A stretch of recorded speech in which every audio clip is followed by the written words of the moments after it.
Así como el bautismo marca nuestra historia como hijos de Dios, nuestra herencia genética es quien marca nuestra historia humana. Esa es la verdadera puerta a nuestro interior. Quien quiere conocerse necesita conocer primero aquello que lo engendró y posteriormente comenzar a caminar. Bienvenidos a Huellas. Hoy, Marcos, con su comienzo del Evangelio, es quien nos dará la pauta perfecta para encontrarnos en este caminar. Marcos comienza su Evangelio con una palabra clave: comienzo. No dice cómo debería de ser la vida, ni cómo deberíamos cambiarla. Simplemente nombra algo, empieza. Y al hacerlo, nos recuerda que ningún proceso humano o espiritual nace en el vacío. Todo comienza con un contexto, en una historia, en un terreno ya marcado. Hijo de Dios, profetizado desde la antigüedad. Nuestra vida también comenzó así. Nuestros padres dieron su fiat a Dios y permitieron ayudar en la creación de nuestra persona. No interrumpimos en el mundo por petición nuestra. No lo decidimos. Llegamos antes de poder elegir. Y aún así, comenzamos a aprender. Aprendimos a mirar, a sentir, a reaccionar, a protegernos, mucho antes de saber quiénes éramos. Hoy no hablaremos de nuestro origen como un recuerdo lejano, sino como una realidad que sigue viva, porque el inicio del camino no quedó atrás. Continúa influyendo en la forma en que hoy amamos, en la forma en que confiamos, en cómo nos defendemos y tomamos decisiones. Marcos no inicia su relato con la infancia de Jesús como sí lo hace Mateo o Lucas. Marcos no da ninguna explicación detallada. Él comienza con una voz que aparece en el desierto. Alguien que le prepara un camino a Jesús. Antes de que Jesús actúe, alguien reconoce que el terreno necesita ser dispuesto. Nuestros padres, al enterarse que estaban dando vida, prepararon el camino para que nosotros viéramos la luz. Ellos son nuestra voz que clama en el desierto. Ellos son quienes preparan nuestra llegada. Antes de nosotros encontrar nuestra misión, debemos tener conciencia de quiénes somos. Y también, antes de que alguien anuncie nuestra llegada o antes de que veamos la luz, alguien preparó nuestra llegada. Reconocer nuestra historia cumple la misma función. No es detenernos por nostalgia, ni quedarnos atrapados en el pasado. Es preparar nuestro interior para poder caminar con mayor verdad. Lo que no se reconoce se repite. Lo que no se nombra actúa desde la sombra. Y ningún camino puede recorrerse con libertad si no se sabe desde dónde se empezó a andar. El inicio de nuestro camino personal no fue acto consciente, pero sí fue formativo. Yo no elegí nacer, ni tú tampoco. Alguien más lo hizo por nosotros. Incluso hay algunos que parafrasean al filósofo Jean Paul Sartre y dicen: el hombre está condenado a ser libre, porque una vez arrojado al mundo, él es responsable de todo lo que hace. Para Sartre, nuestra existencia es una condena. Pero en cambio, nuestra realidad, nuestra fe, nos dice que no somos una condena, sino que somos bendecidos con el don de la vida. Nos hemos introducido en un tiempo y espacio específico. Hoy, para poder empezar a recorrer nuestra infancia, necesitamos primero reconocer cuáles fueron esas primeras respuestas que les dimos al mundo. Nosotros hemos aprendido a entender el amor, el conflicto, la seguridad, la ausencia, el cuidado desde los recuerdos que nos han acompañado. Algunos de esos recuerdos son reales, pero otros son inspirados en lo que nos han narrado de nuestra historia. Hay cosas que yo no recuerdo de mi infancia, pero gracias a mis papás, esos recuerdos habitan en mí. A lo mejor hay cosas que tú has tomado tanto que dices, es que yo recuerdo a la perfección esto. Pero cuando lo empiezas a analizar te das cuenta que no es que lo recordaras, es que alguien te lo platicó y esa es la forma en que lo recuerdas. Eso es que nuestros recuerdos son inspirados por alguien más. No como ideas, sino como experiencias que se quedaron grabadas en nuestro cuerpo, pero también en nuestras emociones. En este segundo paso que hoy damos, este segundo capítulo, hay que aprender a mirar nuestros comienzos, pero sin un juicio. No queremos buscar culpables, pero tampoco vamos a idealizar nuestro pasado. Debemos comprenderlo, saber cómo se fue construyendo y que esa es nuestra manera en la que hoy estamos en la vida. Porque nadie avanza verdaderamente si no reconoce primero cómo empezó a caminar. Nuestra infancia es el primer lugar donde se nos enseña a caminar por dentro. Antes de saber quiénes éramos, ya estábamos aprendiendo cómo es el mundo. Lo aprendimos sin darnos cuenta, no por palabras, no porque tuviéramos la posibilidad de elegir, sino porque fue un aprendizaje vital. Nuestro cuerpo, nuestra mente, fueron empezando a tomar emociones antes de que lo razonáramos. En los primeros años de nuestra historia, no comprendemos la realidad, la asimilamos, no juzgamos lo que sucede. Simplemente lo damos por hecho. Lo que ocurre en casa se vuelve algo normal, incluso cuando nos duele. Y lo que se repite se vuelve familiar o normal. Es muy diferente cuando algo se vuelve normal a cuando algo es natural. Cuando algo se vuelve normal, aunque nos confunda, lo asimilamos. ¿Por qué? Porque así es como comienza a formarse nuestra manera de estar en la vida. Por eso, esa infancia que tenemos no es solo una etapa que se supera con el tiempo. Es la experiencia que permanece en nosotros y vive en nuestras reacciones, en nuestras expectativas, en la forma en que buscamos cercanía o levantamos muros defensivos. Mucho de lo que hoy creemos, eso que decimos es mi forma de ser, nació ahí, como una respuesta a lo que nos rodeaba. El Evangelio de Mateo, a diferencia del de Marcos, nos muestra que Jesús también crece en un entorno concreto. No aparece ya formado ni desligado de la historia que lo rodea.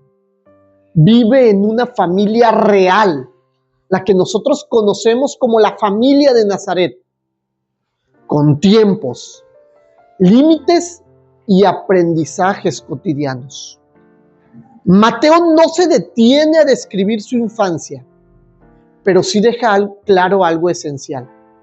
Jesús aprende a vivir en medio de una historia, y esa historia lo formó.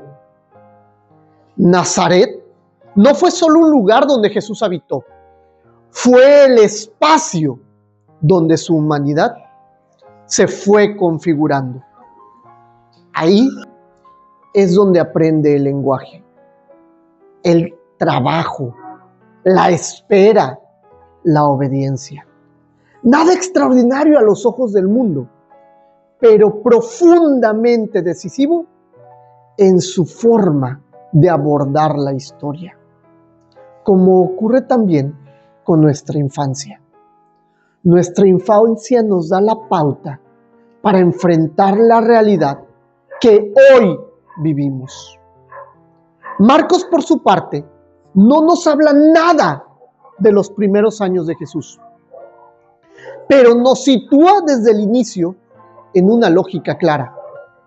Antes de la misión hay preparación.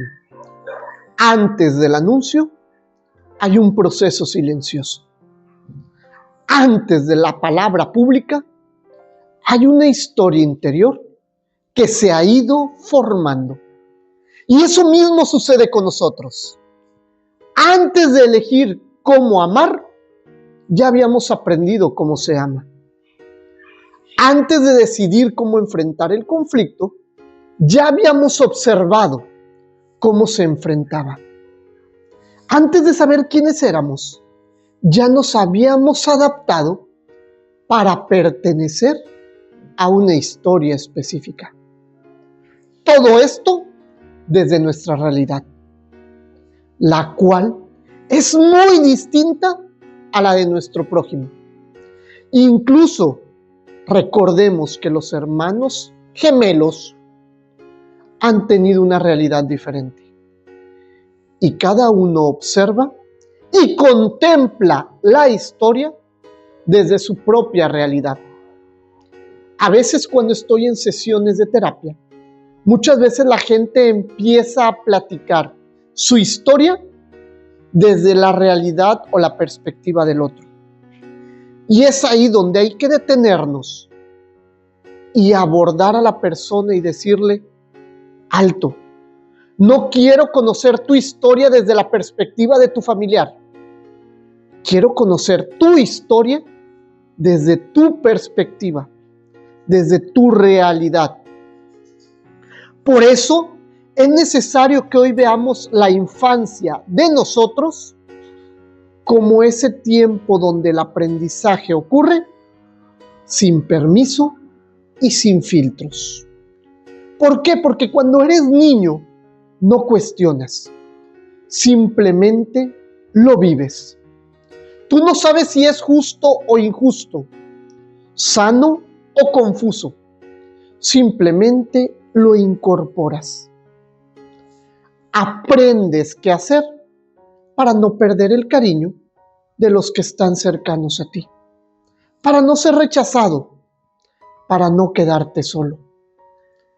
Aprendes a callar, a complacer, a resistir o a confrontar según lo que tu entorno te permitió. Nada de eso fue un error, fue una forma de sobrevivir emocionalmente. Por eso, cuando más adelante nos sorprendemos reaccionando de cierta manera, amando con miedo o defendiéndonos con dureza, no estamos viendo defectos de carácter, sino aprendizajes antiguos que siguen activos. El problema no es haber aprendido de esa forma. El problema radica en creer que esa es la única forma en la que podemos reaccionar. Jesús no inicia su camino negando lo que vivió en Nazaret. No aparece rompiendo con su historia, sino la continúa desde adentro. La solidez de su palabra nace de una vida previamente habitada. Antes de hablar con autoridad, aprendió a escuchar. Antes de ser maestro, aprendió a obedecer a sus padres. Reconocer que la infancia es nuestro primer aprendizaje no es volver atrás, es dejar de ignorar lo que sigue influyendo en nosotros. Es comprender que muchas de nuestras reacciones actuales no nacieron en el presente, sino en ese tiempo donde aprendimos a ser quien éramos para poder ser amados. Hoy no busco que juzgues tu infancia, pero tampoco que la idealices. Lo que buscamos es escucharla. Porque solo cuando entendemos cómo comenzó nuestro camino, podemos decidir con mayor libertad cómo queremos seguir caminando. Cada niño llega al mundo con una manera particular de sentir. Antes de aprender a pensar, ya reacciona. Antes de comprender, ya percibe. A eso es a lo que llamamos temperamento. No es algo que elijas, tú no lo construyes, es algo que recibes. Es la forma básica en que el cuerpo y la emoción se asoman a la vida.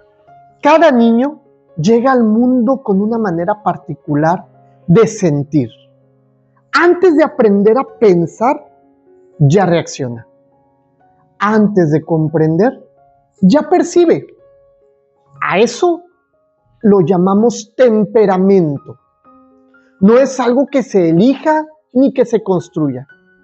Es algo que se recibe. Es la forma básica en que el cuerpo y las emociones se asoman a la vida. Hay temperamentos más sensibles, otros más intensos, otros más tranquilos o más impulsivos. No son virtudes ni defectos, son puntos de partida. El temperamento es la tierra sobre la que la historia comienza a escribirse. Pero esa tierra no permanece intacta. Desde los primeros vínculos, el temperamento entra en contacto con un sistema más grande, la familia. Y ahí es donde comienza un diálogo silencioso entre lo que somos y lo que se espera de nosotros. Cada familia, sin proponérselo, transmite guiones de cómo debemos de actuar. No son instrucciones explícitas, son formas repetidas de estar en la vida. Nosotros aprendemos qué se hace con el dolor, cómo expresamos el afecto, qué emociones se nos está permitido demostrar y cuáles conviene esconder. Todo eso lo aprendemos observando y adaptándonos, intuyendo. El niño, nosotros en la infancia, no leemos esos guiones, los encarnamos, los hacemos nuestros. Y así es como el temperamento empieza a moldearse. No porque esté mal, sino porque busca pertenecer. Un niño sensible en un entorno que no sabe nombrar, esa emoción que no sabe cuál es, la calla.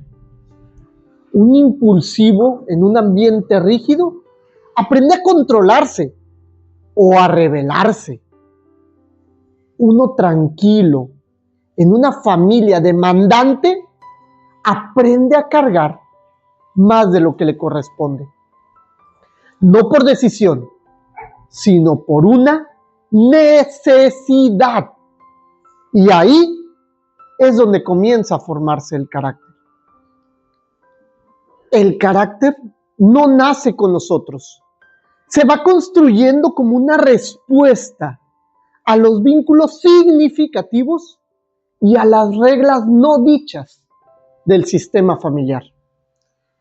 Es la manera en que el temperamento aprende a sobrevivir dentro de una historia concreta. Muchas de nuestras virtudes más reconocidas nacieron así. La responsabilidad, la fortaleza, la disponibilidad, la autosuficiencia, incluso la forma en que cuidamos del otro. Pero detrás de cada virtud suele haber un aprendizaje previo. Así me necesitan. Así pertenezco a esta comunidad. Así no pierdo el amor de quien me interesa. A eso es a lo que llamamos guiones familiares. No son frases dichas en voz alta, son mandatos implícitos que se repiten. Ser fuerte, no molestes, no falles, carga con todo, cuida a los demás antes que a uno mismo. Eso de niños no lo cuestionamos, lo asumimos como una verdad. Y con el tiempo, esos guiones se vuelven patrones inconscientes, actúan solos, se activan sin que nosotros lo decidamos.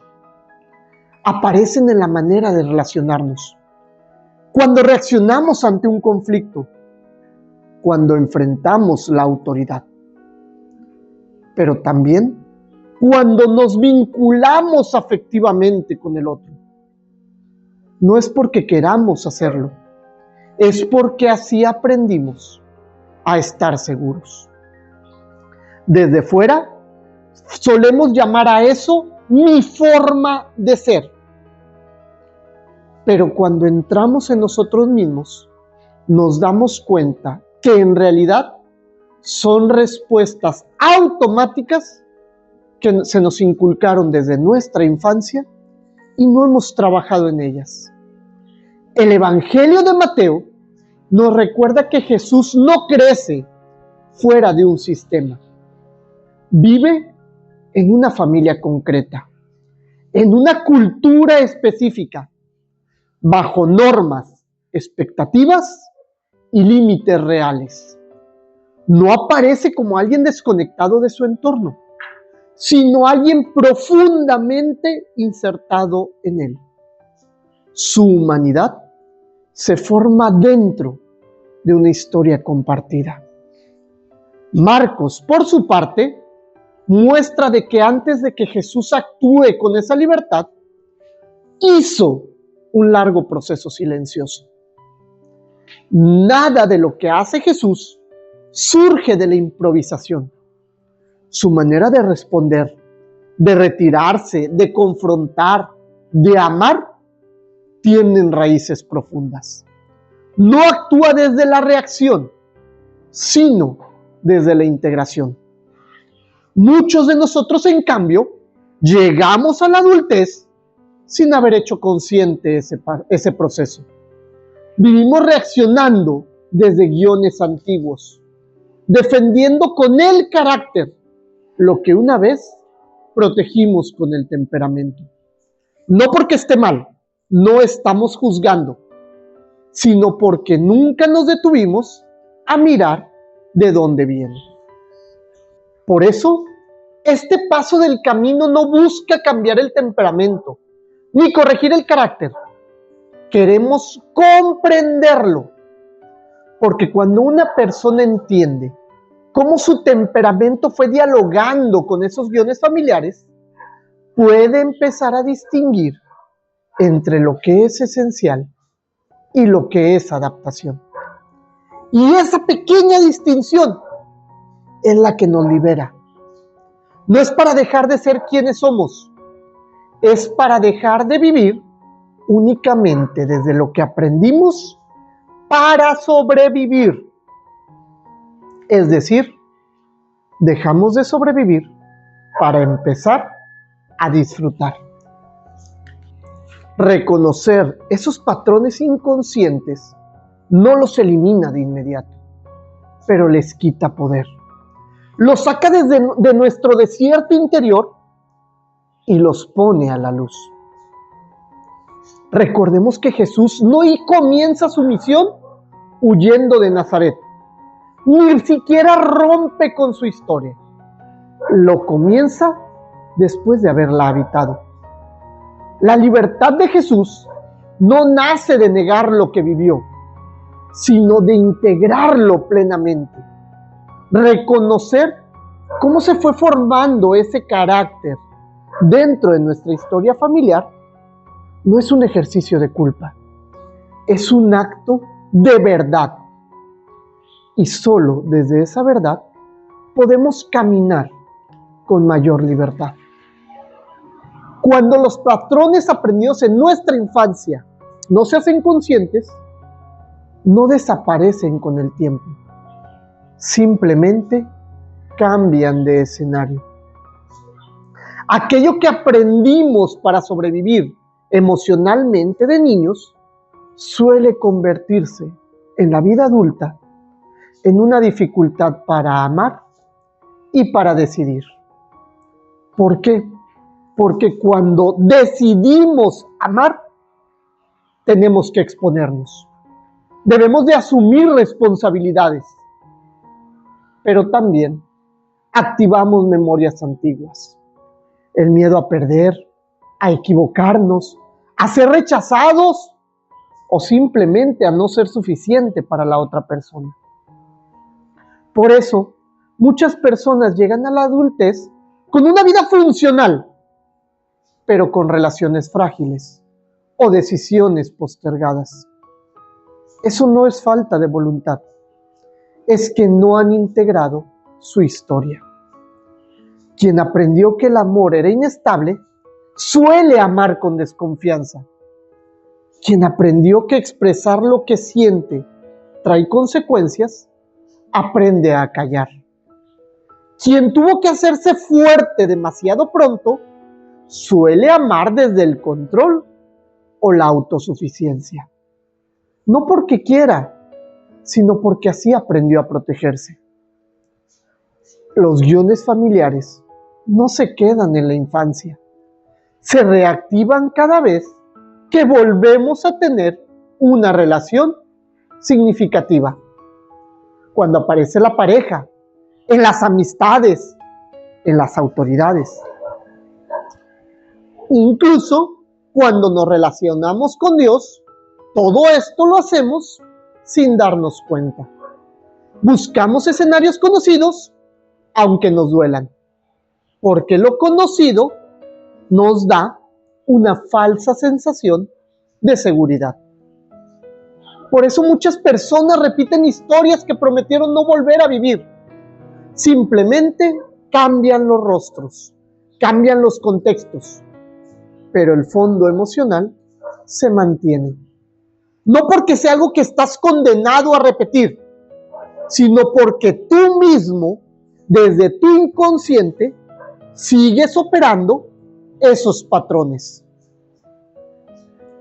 Si nos vamos al Evangelio de Marcos, él nos muestra que Jesús no inicia su vida pública desde la prisa. Antes de anunciar el Evangelio, se retira. Antes de tomar decisiones, discierne. Antes de actuar, se confronta él mismo en el desierto. Hay un tiempo previo donde no se responde automáticamente, donde no se reacciona, donde se aprende a elegir con conciencia. Eso es lo que muchos de nosotros no hemos aprendido a hacer. Decidimos desde la urgencia de agradar, de no quedarnos solos, de no fallar. Amamos desde la herida, no desde la libertad. Y cuando algo no funciona, solemos culparnos o culpar al otro.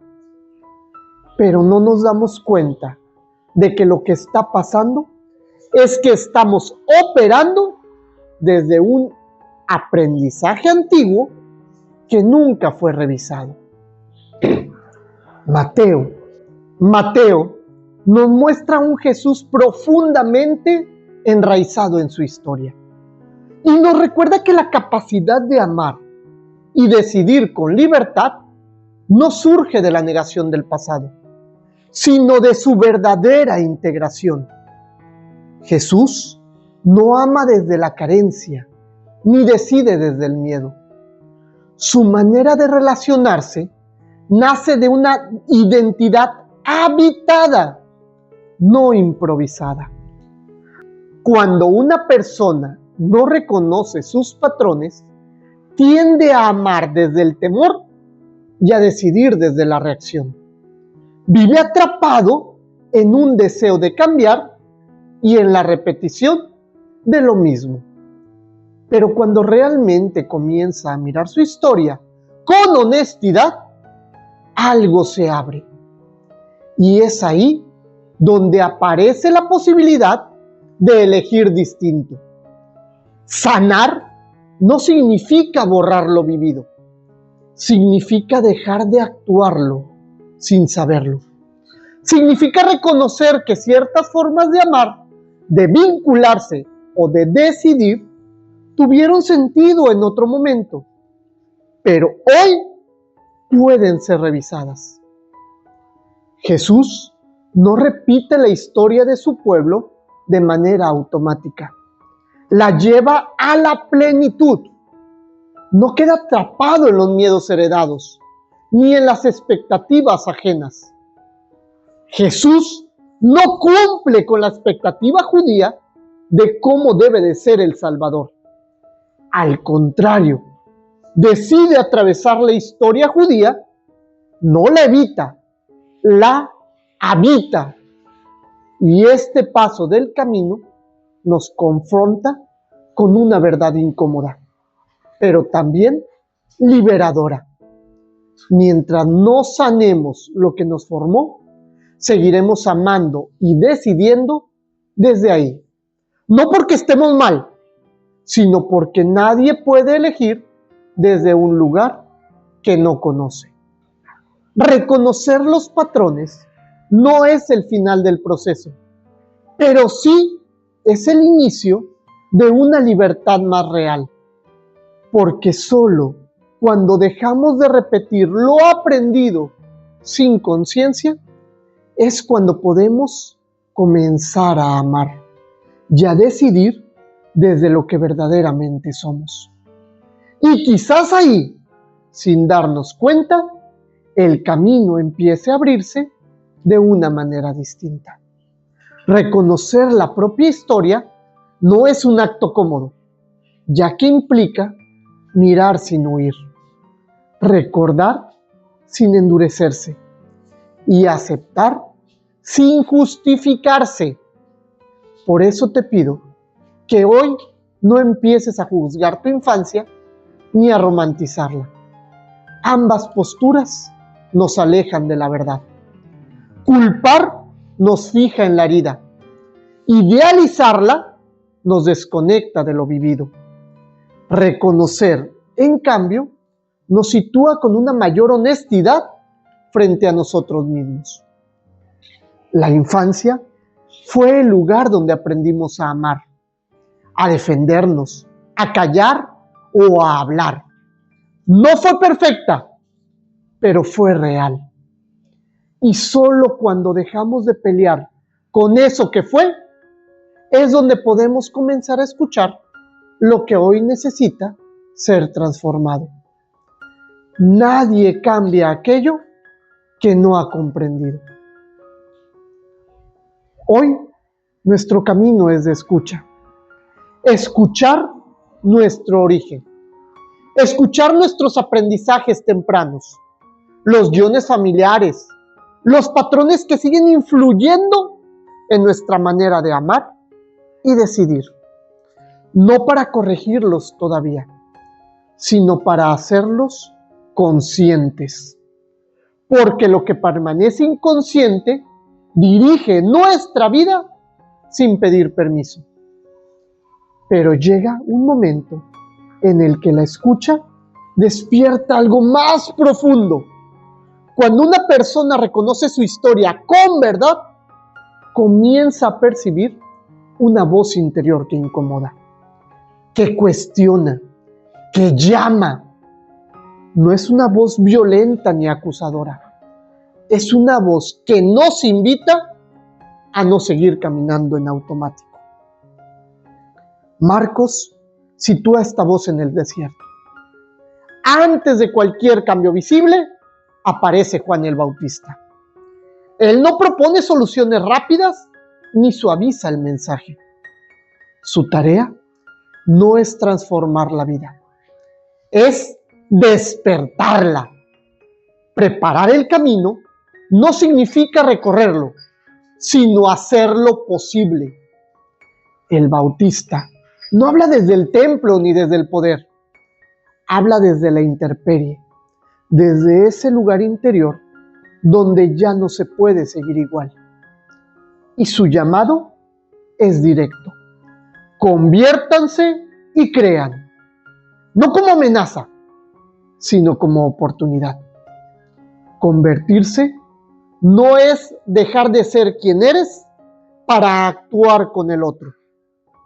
Convertirse es dejar de vivir de espaldas a la verdad.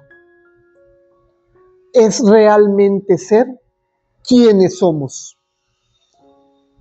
Esa voz del desierto también aparece cuando dejamos de culpar nuestra historia, cuando dejamos de idealizarla, cuando nos atrevemos a mirarla con honestidad.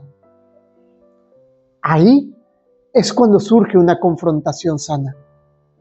Preguntas que no buscan herir, sino despertar. Diálogos interiores que no condenan, pero tampoco justifican. Hoy comienza algo nuevo. Hoy no te pido cambiar. Hoy te pido escuchar, reconocer y comprender. Porque solo quien ha habitado su historia puede empezar a escuchar la voz que lo llama a transformarse. El siguiente paso del camino no será mirar atrás, sino escuchar hacia adentro. No será huir del desierto, será entrar en él con conciencia. La voz ya está ahí y el camino está por prepararse. Continuemos en Nazaret y revisemos las huellas de nuestro interior.